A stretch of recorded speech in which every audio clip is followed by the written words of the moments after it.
Welcome back. Now we are playing with power. Let's look at the Week 9 power rankings from our guy, Elliot Harrison.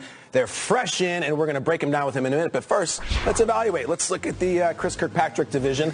We have very little movement other than the Miami Dolphins, Schrager, falling down 9 slots. The Browns and the Niners, of course, still pitching a Bucky Larson, winless in the last 2. Move on to the Lance Bass division, please, guys. What do we have here? In the next chapter, the Baltimore Ravens up 8. You win a game 40-0. You got to move up. The Bears down 2. A little stagnant there in that division. Not a ton of movement. But we get into this J.C. Chazet division. There's some interesting things going on. First of all, the Redskins down 6. They were in the top 10, even up to that last loss. But what I like, the Houston Texans at 11, moving up 2 spots, coming off of a loss. We'll ask Elliot about that in a minute. But not before we get to the Timberlake division. Nate is friends with them. They hit each other on the BBM all the time. And there we have 0 movement in the top 8. Eagles, Rams, all the way through the Saints at 8. This is how Elliot, the brain of Elliot, has seen that playoff picture perhaps. We're in midway through the season, but 0 movement at the top. So, of course, now let's bring in the maestro from the city of Culver, Elliot Harrison.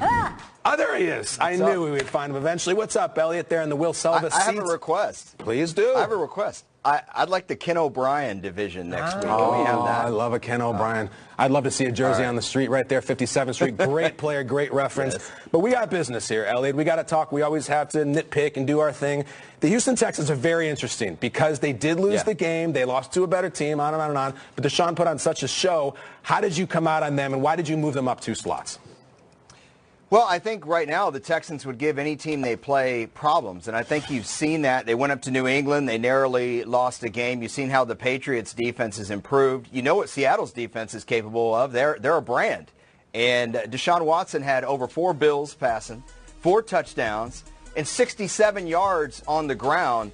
The only issue for the Texans is I do think they missed J.J. Watt and Whitney Merciless very much in that pass rush because their secondary isn't enough to control games. So, honestly, I'd love to have them in the top 10. Sometimes a loss is rather impressive, and I thought in this case with that offense it was. Elliot, you know who's in the top 10? Jacksonville Jaguars, or should I say Jacksonville, because they're tied now for the AFC South lead with the Titans, and they've got the Bengals this week, and they're coming off a bye, and I would like you to tell me how long you think that they could stay in the top 10. Yeah, it's a little unusual having the Jags in the top 10K, but, you know, you look at the talent on their defense, and they've only gotten better here recently. That's a big reason, but they're also running the football. You know, they didn't have Leonard Fournette for the game against the Colts, and they blew the Colts out. And the Colts have given several teams a tough time, and they almost won in Cincinnati. That's the biggest reason. They're not really asking Blake Bortles to throw the ball that much. I bet you his attempts are going to stay between 25 and 30 every game. Elliot, I'm often accused of having something called recency bias. I see something and immediately it's the greatest thing ever, or it's the worst thing ever. The Ravens moved up 8 spots on your power rankings after that great shutout win, but it was against Matt Moore and it was at home on a short week. Could we be overreacting a bit? 8 spots for a win over a backup quarterback? I think that's totally fair. That said, you know, some of the teams in front of them were on a bye, Peter, so I kept them right where they are. I tried to do that with a bye team. So I'm talking about the Cardinals were on a bye. The Packers were on a bye as well. The Broncos, I didn't move down despite losing. The Raiders, they lost in Buffalo. Cincinnati beat the Colts at home by 1 point. It was really more about the teams around them than the Ravens. And I think anywhere from 20 to 29 right now is a hodgepodge of teams. All right, now no team in the top half of the rankings fell as much as the Washington Redskins. They sunk 6 spots down to 16 after their loss to the Cowboys. Why such a big drop? Is it just one of those teams we can't make much out of? We don't know who they are, but why did they drop so much? Well, Nate, I don't know if you've ever heard of this thing called recency bias. Oh, yeah. What it's new, right? Everybody's doing it. It's like jogging or yogging, I think it is. Soft J. Yeah, soft J. Is that midnight blue or purple? You can't tell by the monitors. It's a midnight blue. It brings out my eyes. Yeah. Thank you for noticing. noticing. Let's talk. That's right. Let's talk about the burgundy. It's not maroon. It's burgundy in gold of the Redskins. I moved them down so much because they don't have anybody healthy. You know, I had them at 10. The Redskins have played some tough teams now. They've played the Rams out in Los Angeles. Okay, they played Philadelphia twice. They played Kansas City at Arrowhead. So you could pick apart their record, but they've had some tough tests. But they're missing so many guys right now. It's really hard to evaluate them. That's why they're at the 16 spot. That's like the height of mediocrity, usually where the Falcons are. Hey, Elliot, we're in the middle of the season, so let's look broader base on this. And when you make these, is there a team you're looking at right now in your rankings that you're shocked that they are where they are? I mean, the Giants at 29, the Raiders at 22, or maybe is it somebody like the Bills up at 9 or the Rams at 2? What jumps off the page to you?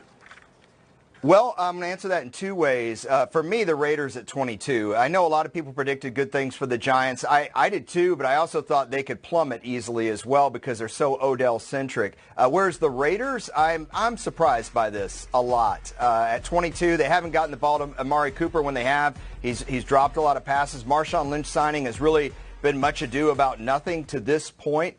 But you look at the Rams, that's the team that I'm getting crushed on by other people. So I don't have a problem with them there. I put them at 2. They were on a bye.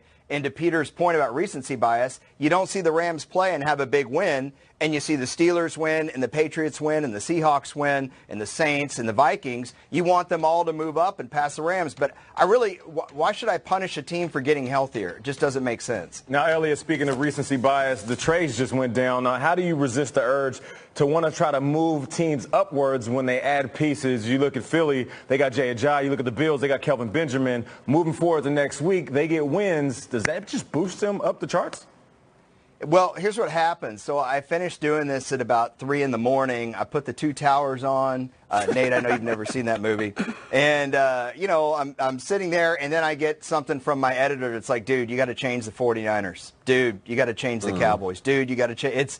It's a tough process. But, of all the moves, honestly, I think the least sexy one's the one that's going to make the biggest difference, Nate, and that's Dwayne Brown going to Seattle. When we're talking about what's going to help a team win right now, that's something Seattle needs. He's not going to solve all their problems, but give Russell Wilson, the opportunity to not run for his life. Right. I think it'll also help the run game. I agree. Great stuff with Elliot. And you can check out his power rankings every week at NFL.com/power rankings. It is not an easy job. It is thankless at some times. So we appreciate him joining us to break those down. And coming up, we will reveal every single reference mentioned today and in the 300 episodes of our show. Every single one. Every guest, everything. We're going to talk about it all. No, we've got more updates getting you guys set for Thursday Night Football here. Back to Good Morning Football. We are here. Just 4 friends hanging out. Yeah. Barely knew each other 300 episodes ago. And, guys, it's our 300th episode, which is pretty cool. That's awesome. We'll get to that, though. Let's go to some social here. Hashtag GMFB. We love getting tweets. Okay, this was a big topic. Johnny Moxon doesn't want your life. We know that. Joe Kane, I'm a big Joe Kane guy for the ESPN. Kane is able. Kane is able. Unstable for me. I like my quarterbacks. He's a wild man, the motorcycle. Willie Beeman, that was Nate yesterday. And then Jasmine Plummer from the Long Shots. Not familiar with Jasmine's work. That's the young lady who played Boys Team. She was like Pop Warner girl. Isn't that Ladybug? Jonathan Brandis? Ice Cube was in that movie. He was the coach, like the uncle coach. Jonathan Brandis in drag. Yeah, exactly right. Kiki Palmer, I think it was. Josh Fram from Undefeated. Anybody jump in? I usually go pretty deep with these things. I don't know. He had to throw to a dog, and he won. Is that from Golden Receiver? Ooh, Golden Receiver. And then the soccer one was World Pup. Joe Kane. Joe Kane, the program. And he rolled with Christy Swanson, Buffy the Vampire Slayer. I love Joe Kane. Jimmy Kahn, the coach, of course, the Wolfpack. They lost to Michigan. Didn't love him on the highway. No, but Tim, he could go all the way, man. Beat them in the Michigan ESU game. Joe Kane, a lot of love for Kane. Kane is able. Strong last name. Kane. Kane. Yeah. All right. Sounds kind of like Kane. Also have our mentions, which we do here on the show whenever we can. These are the pop culture references, guys. What did Tug McGraw have to do with football? Tug McGraw is a great Phillies closer, and I made the point to Eagles fans that LeGarrette Blount is a closer. He is your Jonathan Papelbon, your Tug McGraw. He's not the starter. He's a great closer. What else is up there? The farting armadillos. All right, I was talking about the movie Necessary Roughness, and in my ear, the producer said it was the fighting armadillos, and I said farting armadillos, which I Googled. Armadillos fart. They do. So award-winning journalist Peter Schrager. New York Times bestseller and the farting armadillos. I love the hip-hop, though, in here. We got the Ain't No Fun. We also got the OPP up in it. Oh. And Funky Cole Medina. How can I explain it? Oh, Tone Loc. Tone Loc's That's what you said. I got a little bit of Tone Loc today. Christian Pulisic is the wonder boy. He was supposed to be the hope of U.S. soccer. They are now watching Trinidad Tobago somewhere in the World Cup. Dancing Itos is an old Jay Leno bit, and I said making fun of the Browns, this low-hanging fruit is like a joke in a Jay Leno monologue. Even he's getting on it, so that's where that comes from. It's a Browns reference. Mr. Bean. RC Pro-Am is Kay saying that you hit that slick and you go, who was the player? Juju did that. Jarek McKinnon was the Mr. Bean because he got in the British car on the right side of the car, and I said it was like a Mr. Bean movie. This is fun. This is like our Sudoku. Jimmy Smith is nicknamed Beans. Yes, this Beans up there. So oh, yeah, that's Drew Gooden was the trade deadline in the NBA. I felt like Drew Gooden was traded every offseason, during the season. He's probably been on Larry Hughes, Chris Gatlin. X factor. Exactly, always an X factor. This is really an incredible. Brian Boitano upside down as if he's doing a triple axel. That was about Marcus Peters. If we missed any, let us know at #GMFB. Guys, a couple of minutes left. Should we take a stroll down memory lane and do you have a video clip, Kay? talk? I don't. They haven't told me anything, which is sort of annoying. If they run our first show, I will run out of here. We all will. I don't know. What am I doing here? 300th episode. What do we got, guys? Producers, fill us in. We're out here. We got. There's accoutrements right here. We got some plates here. Probably a cake, but I don't know. I'm scared. There's like a Pennywise that's going to come out. Why do we have a green knife from Backyardigans? If you were to pick, if aliens were to come down and say, "Tell me about your show," what would you show them? Oh, thank you. Thanks, Steph. Stephanie. It's our executive producer, Stephanie, guys. Steph. Look at this. That's on right? 300 episodes. Love that. I feel like a miniature Michael Davies is going to jump out of the cave. I would say Super Bowl was like I love, if that would be like the highlight reel, every day of Super Bowl was so exhilarating with a live audience. And Houston, we were there. There were our faces on giant heads. Hey, you say the Super Bowl, I think the draft in Philadelphia was electric. Yeah. We were up against the Rocky Steps.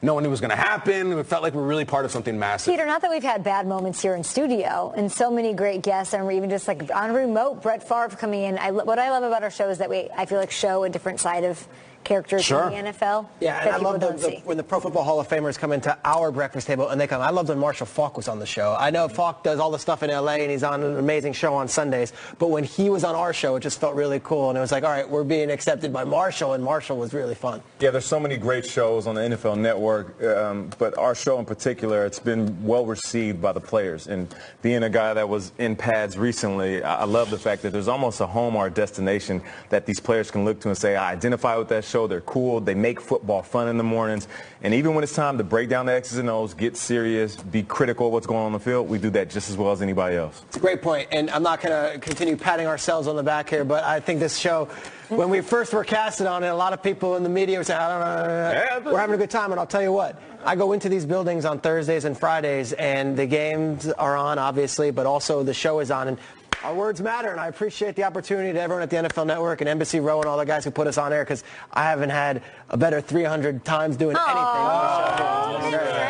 We always come back with those road stories of this player. I saw them watching the show. It makes me very nervous. Kyle was questioning the Seahawks defense, and I walked by and watched Richard Sherman watching our show as Kyle was questioning the Legion of Boom. Yeah, I'm sure he was very impressed. I ran for 36 yards against Lehigh in the 90s. I'm sure he's very impressed with my football acumen. I forget that people are watching. It's you're the one that cuts the cake. The fact that they're watching, I'm like, no, you guys are just friends. Come on. Thank you. Oh, look at that. Good stuff. Get the scale out, guys. You guys tomorrow. Here's some news.